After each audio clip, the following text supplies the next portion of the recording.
नमस्ते भाई, math insider में आपका स्वागत है। कैसे हैं आप सब? उम्मीद करते हैं आप सब अच्छे होंगे, लगातार अपनी पढ़ाई कर रहे होंगे। दोस्तों, कल जब परसों शाम 4:30 बजे के आसपास जब से एमपी पुलिस का रिजल्ट आया तो बहुत से भाइयों को लगातार क्रोध बढ़ चुका है, क्योंकि महिलाओं और एक्स सर्विसमैन को इस रिजल्ट में धोखा मिल चुका है।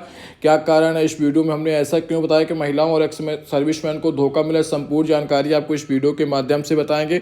दूसरा बात करेंगे क्या भैया इसका दोबारा रिजल्ट आने की संभावना, क्योंकि जब से रिजल्ट आया तो यूट्यूब में लोग व्यू के चक्कर में ऐसा ऐसा थंबनेल लगाते हैं दोबारा रिजल्ट आएगा, इसकी क्या सच्चाई है। इस वीडियो के बाद देखने के बाद आपको कंफर्म हो जाएगा क्या दोबारा वही रिजल्ट देखने को मिलेगा कि नहीं मिलेगा।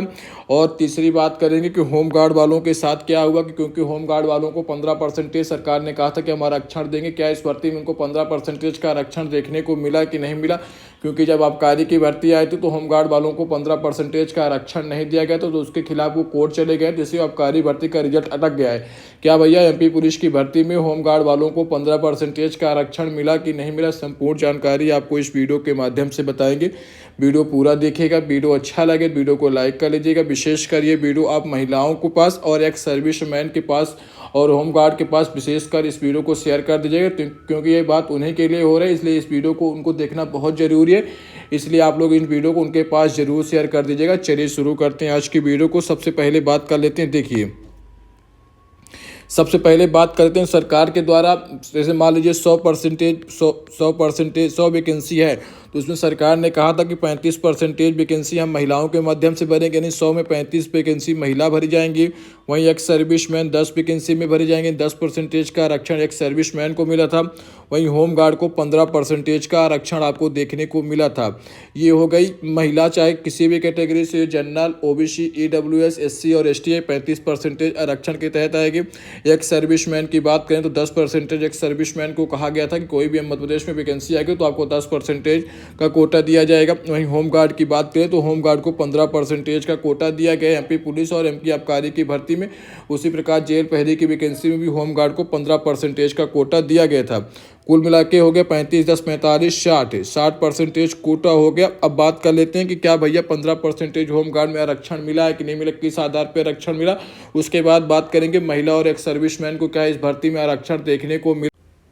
अब चलिए सबसे पहले देख लेते हैं जो आपकी रूल बुक आई, वहीं से हमने स्क्रीनशॉट लेके दिखा है। सबसे पहले बात कर लेते हैं होम गार्ड से संबंधित। तो होम गार्ड को ओरिजेंटल आरक्षित श्रेणी स्वयंसेवी होम गार्ड नगर सैनिकों के लिए आरक्षक के पद पर 15% का आरक्षण दिया जाएगा, ये बात हमने आपको बता दी। अब नीचे पढ़ेंगे तो आरक्षण लागू व शासन के आदेश के ये आदेश क्रमांक पढ़ सकते हैं, यहाँ से लेके यहाँ तक परीक्षा में छूट दे दी गई है। इस बार जो 15% आपको दिया जाना तो फर्स्ट पेज में आपको 15% की छूट दे चुकी है। इसके अलावा सरकार ने होम गार्ड के रूप में अगर आप 5 वर्ष से अधिक तक सेवा पूर्ण कर चुके हैं तो आपको 5 अंक का एक्स्ट्रा मिला। यानी अगर आपके पेपर में 60 अंक आए थे तो और आपने 5 नौकरी करते करते 5 साल हो गए तो आपको 65 अंक कर दिया गया है। वहीं बात करें अगर 5 साल से अधिक एवं 10 वर्ष तक सेवा पूर्ण कर चुके हैं तो 10 अंक आपको एक्स्ट्रा मिला है। यानी अगर आप पेपर में 60 अंक पाएँ और आप 5 साल से अधिक और 10 साल तक अगर आपने नौकरी कर दिया तो आपको 10 अंक का एक्स्ट्रा दे के 70 अंक कर दिया गया। इस आधार पर आप लोगों को आरक्षण दिया गया। वहीं बात करें कि उनके लिए आरक्षित रिक्तियों के 7 गुना अभ्यर्थियों को, अगर मान लीजिए होम गार्ड की 100 वैकेंसी थी तो फिजिकल के लिए 7 गुना यानी 700 लोगों को बुलाया गया। ये तो बात हो गई होम गार्ड को किस आधार पर आरक्षण दिया गया, कितने कितने नंबर बने, 5 नंबर क्यों ज़्यादा मिले, 10 नंबर क्यों ज़्यादा मिले, 7 गुना अभ्यर्थी बुलाए गए, 15% आरक्षण का फायदा हुआ कि नहीं हुआ, बिल्कुल 100%। एमपी पुलिस की जो भर्ती में फर्स्ट फेज का रिजल्ट आया उसमें ये संपूर्ण सब कुछ आपको देखने को मिला, तो इसलिए होम गार्ड वालों को घबराने की आवश्यकता नहीं है।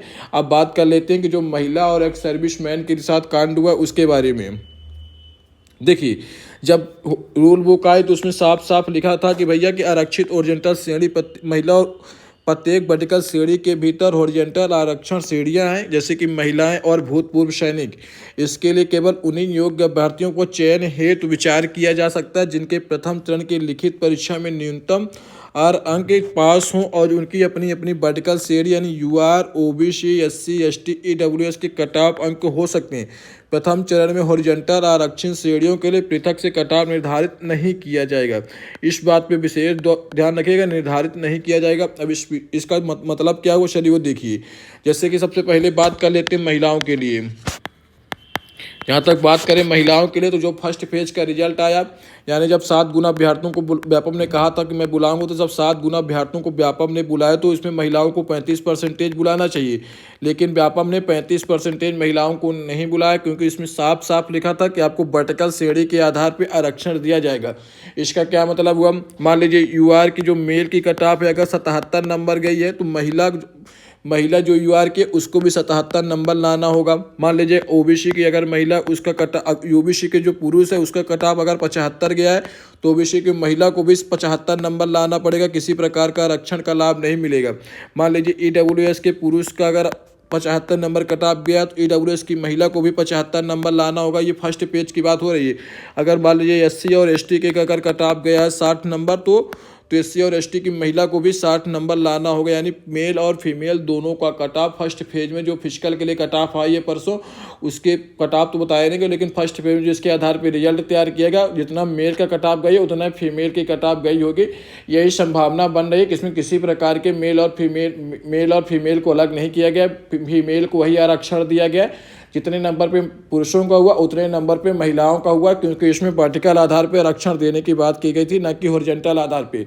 अब बात करें क्या भैया हमें आरक्षण देखने को नहीं मिलेगा, निश्चित तौर पे आप लोगों को आरक्षण देखने को मिलेगा, लेकिन जब फाइनल रिजल्ट आएगा उसके बाद फाइनल रिजल्ट में आप लोगों को 35% सीट दे दी जाएगी, उसमें फाइनल रिजल्ट में आप लोगों को आरक्षण देखने को मिलेगा। अभी आपका फर्स्ट पेज का नंबर आया, उसके बाद आपका फिजिकल में, और उसके बाद जब आपका रिजल्ट आएगा तो जब फाइनल रिजल्ट आएगा उसमें आपको आरक्षण का लाभ देखने को मिलेगा। उसमें आपकी जो पुरुष से कट ऑफ है निश्चित रूप से कम जाएगी। इसीलिए 2023 वाली भर्ती में यही देखने को मिला, 2025 वाली भर्ती में यही देखने को मिला।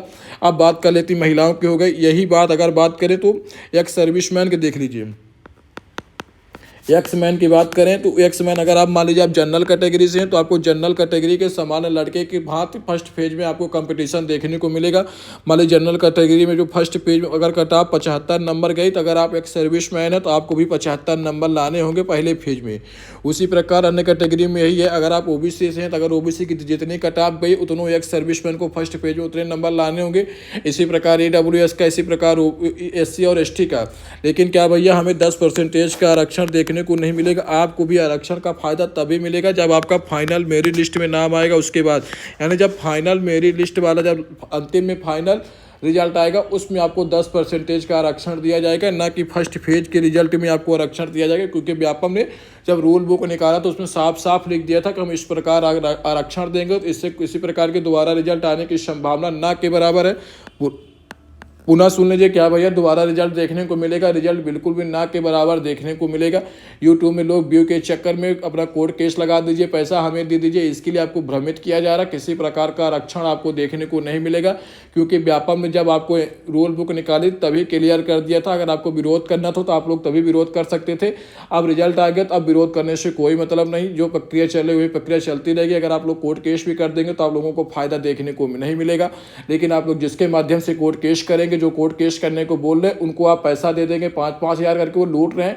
ये उनका हर भर्ती का, कोई भी भर्ती का रिजल्ट आएगा वो ग्राहक बना लेते हैं कि उनको पता है कि 5-5 हज़ार रुपये लेके अगर 10 ग्राहक भी बना लेंगे तो उनका महीने भर का खर्चा निकल जाएगा। इसलिए आप लोग सचेत रहिए। अगर आपको विरोध करना था जब रूल बुक आई थी तभी आप लोग विरोध कर सकते तो आप लोगों को फायदा देखने को मिल जाता, लेकिन अब रिजल्ट आने के बाद किसी प्रकार का फायदा देखने को नहीं मिलेगा। उम्मीद करते हैं ये सब आप कुछ समझ गए होंगे। रिजल्ट किसी प्रकार से रिवाइज नहीं होगा। आप लोग निश्चित तौर पर अगर आपका सिलेक्शन हो गया तो आप लोग फिजिकल की तैयारी कीजिए, क्योंकि फिजिकल के बाद जब फाइनल मेरिट लिस्ट आएगी उसमें आपको आरक्षण देखने को मिलेगा। लेकिन जिनका रिजल्ट ही नहीं हुआ उनको अब अगली भर्ती की तैयारी में लग जाना चाहिए। चलिए मिलते हैं अगले वीडियो में। अगर इस वीडियो से संबंधित कोई अन्य जानकारी आपको चाहिए तो आप लोग कमेंट करके पूछ सकते हैं, भैया हमें ये बता दीजिए, तो मैं आप कमेंट बॉक्स में आपको रिप्लाई दे दूंगा। चलिए मिलते हैं अगले वीडियो में, तब तक अपना ध्यान रखिए, लगातार पढ़ते रहिए। धन्यवाद।